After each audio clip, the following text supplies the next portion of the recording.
La réponse du patronat aux revendications d'une partie de la jeunesse et notamment des diplômés chômeurs. La CGOM a convoqué aujourd'hui un conseil d'administration extraordinaire dédié à la création d'emplois.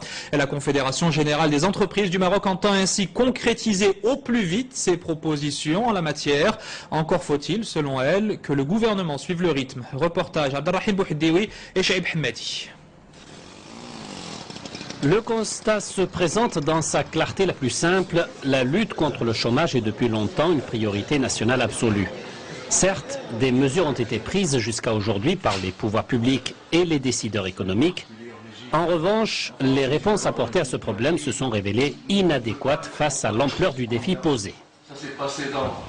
Nous devons appeler l'ensemble des entreprises à jouer pleinement leur rôle et à prendre leurs responsabilités sociales, de faire preuve de plus de citoyenneté, de déclarer leurs salariés, de payer leurs impôts. Et c'est comme ça que nous pouvons apporter des réponses concrètes.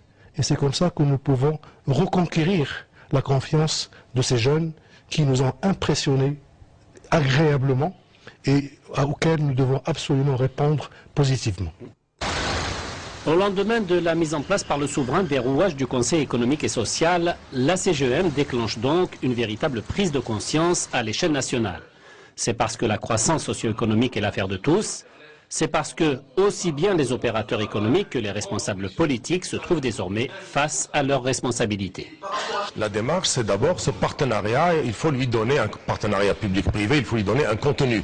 Et jusqu'à maintenant, moi je pense que nous ne sommes pas assez écoutés. La CGM n'est pas assez écoutée. Et le rôle d'encadrement de la CGM a été sérieusement entamé.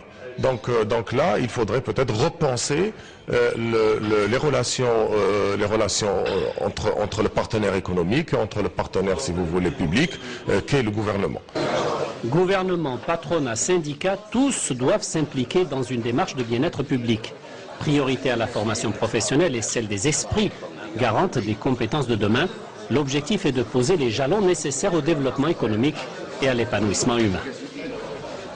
Et ce soir, nous recevons l'un des initiateurs de cette initiative, justement, du patronat marocain, Jamal Belharache, bonsoir. Bonsoir. Vous êtes le président de la commission emploi et relations sociales à la CGEM. Alors, vous avez présenté il y a quelques jours, quelques semaines même, une série de propositions, de mesures, justement, pour favoriser la création d'emplois au Maroc. Quelle est, selon vous, la mesure phare, celle qui doit être mise en œuvre le plus rapidement possible ? Écoutez, d'abord c'est difficile d'en sélectionner. Ce qui est sûr, c'est qu'il y a trois axes dans les mesures. Il y a un premier axe qui est de créer de nouveaux contrats pour inciter le recrutement des jeunes diplômés. Les jeunes diplômés, ils ont un taux de chômage qui est le double du taux de chômage national, ce qui est important, presque 18%. Donc la priorité, c'est de créer de nouveaux contrats de travail pour inciter les entreprises avec bien sûr des subventions de diverses manières.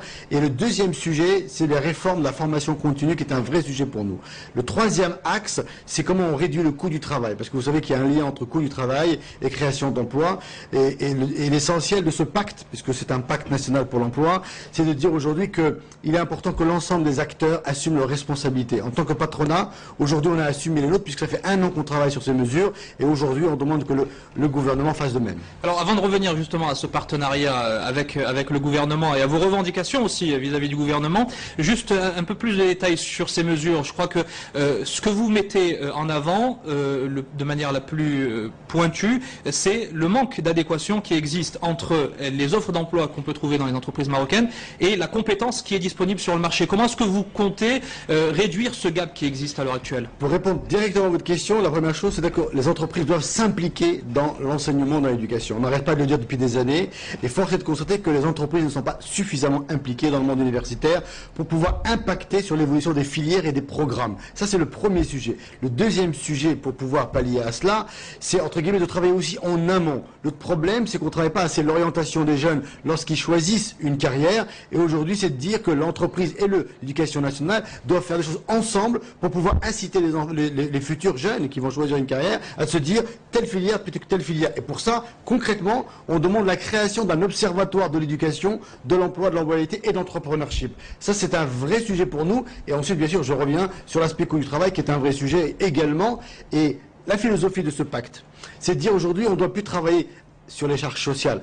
Il faut arrêter d'exonérer les entreprises sur les charges sociales. Ça fait quand même partie des revendications que vous avez, c'est-à-dire un allègement notamment sur l'IS. Sur le FIS, sur l'aspect IS, donc sur l'aspect impôt sur les sociétés qui est différent, puisqu'aujourd'hui, le fait d'avoir des jeunes qui travaillent mais qui n'ont pas de statut social, c'est pas normal pour notre pays. Le message qu'on doit donner aux jeunes, c'est que vous avez un statut de salarié comme tout le monde. En revanche, il faut aider l'entreprise qui doit assumer ce nouveau rôle de formateur. Or, des jeunes qui sont prêts à l'emploi, ça n'existe pas. Donc l'entreprise doit jouer ce rôle. En même temps, il faut l'aider à se financer sur la formation. C'est l'une des principales revendications que vous avez vis-à-vis du gouvernement. On sentait ce matin, lors de ce conseil d'administration extraordinaire de la CGM, une certaine exaspération des membres de la CGM vis-à-vis, dirons-nous, du manque d'écoute ou du manque de rapidité dans l'exécution du gouvernement. Est-ce que vous vous sentez là aussi en déphasage avec la politique qui peut être menée par les ministères concernés sur le plan gouvernemental? Le vrai sujet, c'est que c'est la fin d'une époque.